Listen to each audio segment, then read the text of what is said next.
Get him out of here! He doesn't belong in first class! The flight attendant's voice cut through the cabin, sharp and humiliating. Dozens of eyes turned toward a black man, neatly dressed, holding his boarding pass as if it could shield him. The businessman in the next seat smirked, while the crew treated him like an intruder. Passengers whispered, some recording, others looking away. But what they didn't know was, in less than 10 minutes, one phone call would flip this entire story upside down. Have you ever been judged before anyone even knew who you really were? Tell us in the comments. It was supposed to be the start of a special journey. Daniel, a successful entrepreneur in his early 40s, had finally taken a moment for himself after years of grinding.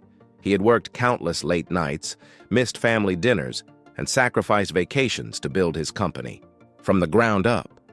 This flight wasn't just a trip. It was a quiet celebration of all that hard work. For once, he allowed himself to sit in first class, a luxury he had earned but rarely indulged in.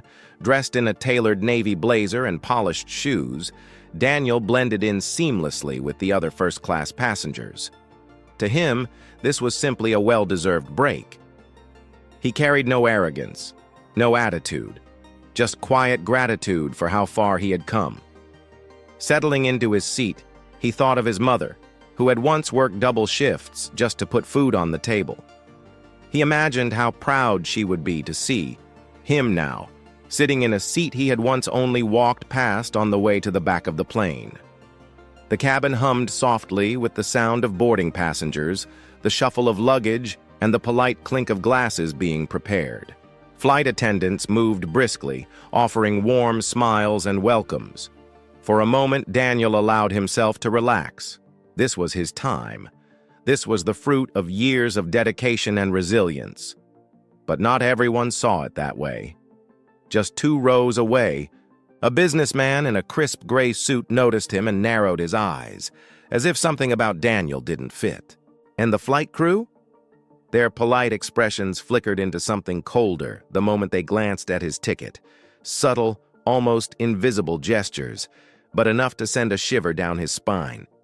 Daniel didn't know it yet, but this calm beginning was about to spiral into humiliation, tension, and a confrontation that would change not only his day, but the reputation of an entire airline. What would you do if you stepped into a space you had every right to be in, only to be treated like you didn't belong? Before we continue, don't forget to like the video and subscribe for more powerful stories like this. The first sign came quietly. A flight attendant paused by Daniel's seat, her smile forced, her eyes scanning him up and down as if he were out of place. She didn't ask if he wanted a drink like she had for the others. She simply frowned and walked away. Daniel tried to brush it off. Maybe she was busy, maybe she was tired. But deep down, he felt the shift in the air. Then it grew louder. The businessman across the aisle leaned toward another passenger and whispered, not quietly enough, "They'll let anyone up here these days." His words were like a knife. Daniel heard them. Others did too. Some passengers shifted uncomfortably, but no one spoke up. Silence became its own kind of agreement. Minutes later, the flight attendant returned, this time holding his ticket. "Sir, I think you're in the wrong seat," she said flatly. Daniel reached calmly into his jacket and handed over his boarding pass. She glanced at it, her face tightening, and walked away without apology. He exhaled, but the damage was already done. People were watching him now like he was some kind of intruder pretending to belong. The humiliation grew with every second. Another attendant arrived, firmer this time. "Sir, I'm going to have to ask you to step out. We'll sort this out at the gate." No explanation, no courtesy, just an order spoken loudly enough for the entire cabin to hear. Daniel felt heat rising in his chest. He had paid for this seat. He had checked in like everyone else. Why was he the one being singled out? Passengers pulled out their phones. Some recorded, others turned away. Daniel could feel every pair of eyes drilling into him, some pitying, some hostile, most indifferent. His hands trembled slightly, but he kept his voice steady as he said, "This is my seat." But it didn't matter. The attendants had already decided he didn't belong. Security was called. Two uniformed men approached with an authority that made his stomach twist. They didn't ask questions, didn't verify facts. They just stood over him, waiting for him to move. The businessman across the aisle smirked, sipping his champagne like this was entertainment. As Daniel stood, his heart pounded. He felt stripped of his dignity, paraded through the narrow aisle as though guilty of something he hadn't done. He could hear the whispers, the murmurs. What did he do? Why is he here? Each word was a reminder of the injustice. He was living in real time. And yet, as humiliating as it was, Daniel knew something the others didn't. In his phone, just a swipe away, was the number of someone who could change everything. Someone who would not only clear his name, but bring the airline itself to its knees. What he didn't know, standing in that aisle under the weight of judgment, was that this nightmare was about to ignite a storm bigger than anyone on that plane could have imagined. Would the truth come out in time, or would this moment become just another buried story of quiet discrimination? They led Daniel off the plane like a criminal. The chatter of passengers faded behind him, replaced by the sterile hum of the jet bridge. Security officers walked on either side of him, their steps heavy, their silence louder than words. His chest tightened, not from guilt, but from the humiliation of being paraded for everyone to see.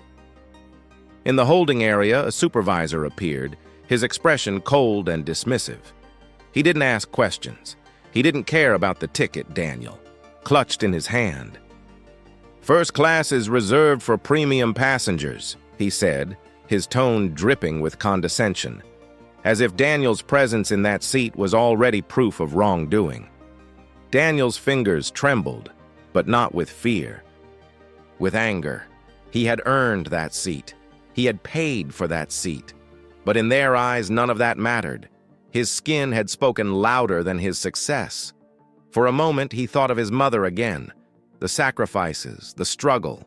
Was this what it all came down to? Years of hard work, only to be treated like he didn't belong. But then he remembered that number in his phone. A friend. A partner. Someone who wasn't just powerful, but untouchable. With one call, everything could change. He stepped aside, pulled out his phone, and pressed the contact. His voice was steady as he explained, in measured detail, what had just happened. The other end of the line went quiet. Then came the answer. "Leave it to me. They won't forget this." Within minutes, calls started moving behind the scenes. Executives were notified. Lawyers looped in. What had begun as one man's humiliation was now turning into a storm. Daniel didn't have to shout. He didn't have to beg. His silence, his dignity, and that single call carried more weight than all the whispers on that plane. Back in the terminal, murmurs began spreading among staff. Radios buzzed. The same supervisor who had dismissed him was now pale, sweating, stumbling over apologies he couldn't quite form. Something had shifted, something irreversible. The airline had thought they were dealing with just another passenger they could push aside. But what they didn't know was that Daniel wasn't just anyone. He was someone whose story would soon make headlines, and whose silence had now become the weapon that could break them. What do you think happens next? Does the airline scramble to fix its mistake? Or does Daniel let the world see exactly what happened to him? Apologies came quickly. Too quickly, to be sincere. The same supervisor who had ordered Daniel off the plane now returned, his voice shaking, offering a seat back in first-class champagne and deepest regrets. But Daniel didn't move. He wasn't interested in a drink or a hollow apology. He had already made the call, and the wheels were turning far beyond this airport. By the next morning, the story was everywhere. Headlines screamed across news outlets. Black entrepreneur removed from first class despite valid ticket. The videos recorded by passengers had gone viral overnight, millions watching the moment he was escorted out like a trespasser in a place he had paid to be. The backlash was immediate. Social media lit up with outrage, hashtags trending worldwide. Civil rights groups condemned the airline. Influential figures demanded answers. The company tried to issue a statement, a misunderstanding, they called it. But no one was buying it. The world had seen too much. Behind closed doors, executives scrambled. Investors called in panic. Stock prices dipped. What had started as a quiet act of discrimination on a plane was now a firestorm threatening to consume the entire airline. Board members whispered about leadership changes, about the billions that could be lost if boycotts continued. And Daniel? He watched quietly, not with gloating, but with a heavy heart. He hadn't wanted to destroy a company. He had only wanted respect, a seat he had paid for, the dignity of being treated like any other passenger. Yet here it was, the collapse of an empire, all because no one on that plane could see past his skin. This wasn't just his story, it was a mirror to the world. How many voices were silenced, unheard? The question is, how long until dignity comes from humanity, not color, status, or wealth? If it were you, what would you have done?